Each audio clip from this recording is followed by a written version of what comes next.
Hi hello friends, welcome to Sumi's ಮನೆ ಅಡುಗೆ recipes. ಇವತ್ತು ನಾನು ನಿಮಗೆ ಹೀರೆಕಾಯಿ ಬಸ್ಸಾರು ಹೇಗೆ ಮಾಡೋದು ಅಂತ ತೋರಿಸ್ಕೊಡ್ತಾ ಇದ್ದೀನಿ. ಇಲ್ಲಿ 3 ಹೀರೆಕಾಯಿನ ಅದರ ಪೀಲ್ ಔಟ್ ಮಾಡಿ ಚೆನ್ನಾಗಿ ವಾಶ್ ಮಾಡಿ ಕಟ್ ಮಾಡಿ ಇಟ್ಕೊಂಡಿದ್ದೀನಿ. ಹಾಗೆ ಒಂದು ಇಡೀ ಬೇಳೆನ ಒಂದು ಕಾಲು ಗಂಟೆ ಮುಂಚೆನೇ ಚೆನ್ನಾಗಿ ವಾಶ್ ಮಾಡಿ ನೀರಲ್ಲಿ ನೆನೆಸಿಟ್ಕೊಂಡಿದ್ದೆ ಬಿಸಿನೀರಲ್ಲಿ. ಯಾಕಂದರೆ ಹೀರೆಕಾಯಿ ಜೊತೆ ಬೇಳೆ ಬೇಗ ಬೇಯಲಿ ಅನ್ನೋದಕ್ಕೋಸ್ಕರ. ಬೇಳೆ ಇಲ್ಲಾಂದರೆ ನಿಧಾನ ಬೇಯುತ್ತೆ. ಇಲ್ಲಾಂದರೆ ನೀವು ಸಪ್ರೇಟಾಗಿ ಒಂದು ವಿಸಿಲ್ ಕೂಗಿಸ್ಕೊಂಡು ಆಮೇಲೆ ಹೀರೆಕಾಯಿನ ಮಿಕ್ಸ್ ಮಾಡ್ಕೊಳ್ಬೋದು. ಹಾಗೆ ರುಚಿಗೆ ತಕ್ಕಷ್ಟು ಉಪ್ಪು, ಒಂದು ಟೊಮೊಟೊ ಹಾಕ್ಕೊಂಡಿದ್ದೀನಿ. ನಿಮಗೆ ಹುಳಿ ಜಾಸ್ತಿ ಬೇಕಾದರೆ ಇನ್ನೊಂದು ಸೇರಿಸ್ಕೊಳ್ಳಿ. ನಾನು ಹುಣಸೆ ಹಣ್ಣು ಕೂಡ ರುಬ್ಬಾಗಿ ಹಾಕ್ಕೊಳ್ತೀನಿ, ಅದಕ್ಕೋಸ್ಕರ ಒಂದು ಟೊಮೊಟೊ ಸೇರಿಸ್ಕೊಂಡಿದ್ದೀನಿ. ಈಗ ಇದಕ್ಕೆ ನೀವು ಅರಿಶಿನ ಬೇಕಾದರೆ ಹಾಕ್ಕೊಳ್ಬೋದು. ನಾನು ಅರಿಶಿನ ಪುಡಿ ಹಾಕ್ಕೊಂಡಿಲ್ಲ. ಇಲ್ಲ ಬೇಗ ಬೇಯಬೇಕು ಅಂದರೆ ಎಣ್ಣೆ ಹಾಕ್ಕೊಳ್ಬೋದು. ಜಸ್ಟ್ ಒಂದು ವಿಸಿಲ್ ಸಾಕು. ಜಾಸ್ತಿ ಬೇಯಿಸ್ಕೋಕೋದ್ರೆ ಏನಾಗುತ್ತೆ, ಫುಲ್ ಮೆತ್ಕಾಗ್ಬಿಡುತ್ತೆ, ಪಲ್ಯ ಚೆನ್ನಾಗಿರಲ್ಲ. ತುಂಬ ಮೆತ್ಕಾದರೆ ಪಲ್ಯ ನಾವು ಫ್ರೈ ಮಾಡೋಕ್ಕಾಗಲ್ಲ ಒಗ್ಗರಣೆ ಮಾಡುವಾಗ.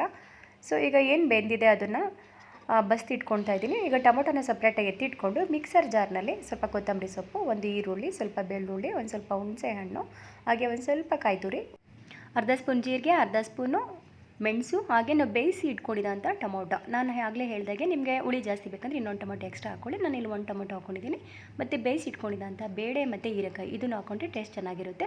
ಈಗ 1 ಸ್ಪೂನಷ್ಟು ಖಾರದ ಪುಡಿ ಹಾಕ್ಕೊಳ್ತಾ ಇದ್ದೀನಿ. ನಿಮಗೆ ಖಾರ ಜಾಸ್ತಿ ಬೇಕಂದರೆ ಇನ್ನೊಂದು ಅರ್ಧ ಸ್ಪೂನ್ ಸೇರಿಸ್ಕೊಳ್ಬೋದು. ಈಗ ಇದನ್ನು ರುಬ್ಕೊಂಡು ಬಂದಿದ್ದೀನಿ.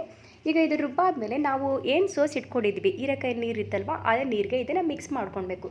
ನೀವು ಫಸ್ಟೇ ಒಗ್ಗರಣೆ ಮಾಡಿಕೊಂಡು ಇದನ್ನು ಮಿಕ್ಸ್ ಮಾಡಿರೋದನ್ನ ಹಾಕ್ಕೊಳ್ಬೋದು. ಇಲ್ಲ ಫಸ್ಟು ನೀರು ಮತ್ತು ಮಸಾಲೆ ಎರಡೂ ಚೆನ್ನಾಗಿ ಬೇಯಿಸ್ಬಿಟ್ಟು ಅದಾದಮೇಲೆ ಕೂಡ ಅದು ಬೆಂದು ಕುದಿ ಹತ್ತಾದಮೇಲೆ ಒಗ್ಗರಣೆ ಮಾಡಿ ಹಾಕ್ಕೊಳ್ಬೋದು. ಹಾಗೆ ಇದ್ರ ಬೆನಿಫಿಟ್ಸ್ ಕೇಳಿದ್ರೆ ನೀವಂತೂ ಹೀರೆಕಾಯಿನ ತಿನ್ನೋದನ್ನ ತಪ್ಪಿಸೋದೇ ಇಲ್ಲ.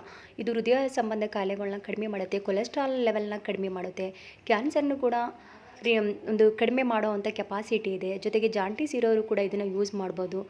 ಮತ್ತು ಜಾಸ್ತಿ ನಾವು ಇವಾಗ ಆಯುರ್ವೇದಿಕ್ನ ಯೂಸ್ ಮಾಡ್ತಾ ಇದ್ದೀವಿ. ಆಯುರ್ವೇದಿಕಲ್ಲೂ ಕೂಡ ಇದ್ರ ರಸನ ಕುಡಿತಾ ಬಂದರೆ ಕಿಡ್ನಿಲಿರೋ ಸ್ಟೋನ್ನು ಕೂಡ ಕರಗಿಸುತ್ತೆ ಅಂತ ಹೇಳ್ತಾರೆ. ಸೊ ಇಷ್ಟೊಂದು ಬೆನಿಫಿಟ್ಸ್ ಇರೋವಂಥ ಈ ಒಂದು ಹೀರೆಕಾಯಿನ ತಿನ್ನೋದನ್ನ ಮರಿಬೇಡಿ. ಜೊತೆಗೆ ಕಣ್ಣಿನ ಒಂದು ದೃಷ್ಟಿಗೂ ಕೂಡ ರಾಮಬಾಣ. ಈಗ ಇಲ್ಲಿ ನಾನು ಒಗ್ಗರಣೆ ಮಾಡ್ಕೊಳ್ತಾ ಇದ್ದೀನಿ. 1 ಸ್ಪೂನ್ ಎಣ್ಣೆ ಹಾಕ್ಕೊಂಡು ಸಾಸಿವೆ ಜೀರಿಗೆ ಹಾಕಿ ಅದು ಚಿಟ್ಪಟ ಆದಮೇಲೆ ಒಂದು ಸ್ವಲ್ಪ ಕರಿಬೇವು ಹಾಕ್ಕೊಂಡಿದ್ದೀನಿ. ನೀವು ಬೇಕಾದ್ರೆ ಬ್ಯಾಡಗಿ ಮೆಣಸಿನ್ಕಾಯಿ ಸೇರಿಸ್ಕೊಳ್ಬೋದು, ಈರುಳ್ಳಿ ಕೂಡ ಸೇರಿಸ್ಕೊಳ್ಬೋದು. ನಾನಿಲ್ಲಿ ಈರುಳ್ಳಿನ ಸ್ಕಿಪ್ ಮಾಡಿದ್ದೀನಿ.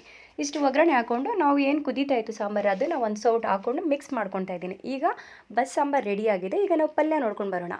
ಈಗ ಸ್ಟವ್ ಮೇಲೆ ಇನ್ನೂ ಒಂದು ಪಾತ್ರೆನ ಇಟ್ಕೊಂಡು ಅದಕ್ಕೆ 1 ರಿಂದ 1.5 ಸ್ಪೂನ್ ಎಣ್ಣೆ, ನಾನು ಜಾಸ್ತಿ ಎಣ್ಣೆ ಯೂಸ್ ಮಾಡಲ್ಲ, 1 ಸ್ಪೂನ್ ಎಣ್ಣೆ ಹಾಕ್ಕೊಂಡಿದ್ದೀನಿ. ಎಣ್ಣೆ ಕಾದಾದಮೇಲೆ ಅದಕ್ಕೆ ಮಾಮೂಲಿ ಸಾಸಿವೆ, ಒಂದು ಅರ್ಧ ಸ್ಪೂನಷ್ಟು ಸಾಸಿವೆ ಹಾಕ್ಕೊಂಡು ಒಂದು ಒಣಮೆಣಸಿನ್ಕಾಯಿ, 1 ರಿಂದ 2 ಹಸಿಮೆಣಸಿನ್ಕಾಯಿ, ಹಾಗೆ ಒಂದು ಈರುಳ್ಳಿ ಸಣ್ಣದಾಗಿ ಹಚ್ಚಿರೋದು, ಸ್ವಲ್ಪ ಕರಿಬೇವಿನ ಸೊಪ್ಪು ಹಾಕ್ಕೊಂಡು ಅದನ್ನು ಚೆನ್ನಾಗಿ ಫ್ರೈ ಮಾಡ್ಕೊಳ್ತಾ ಇದ್ದೀನಿ. ನೀವು ಕಡಲೆಬೇಳೆ ಉದ್ದಿನಬೇಳೆ ಕೂಡ ಯೂಸ್ ಮಾಡ್ಕೊಳ್ಬೋದು.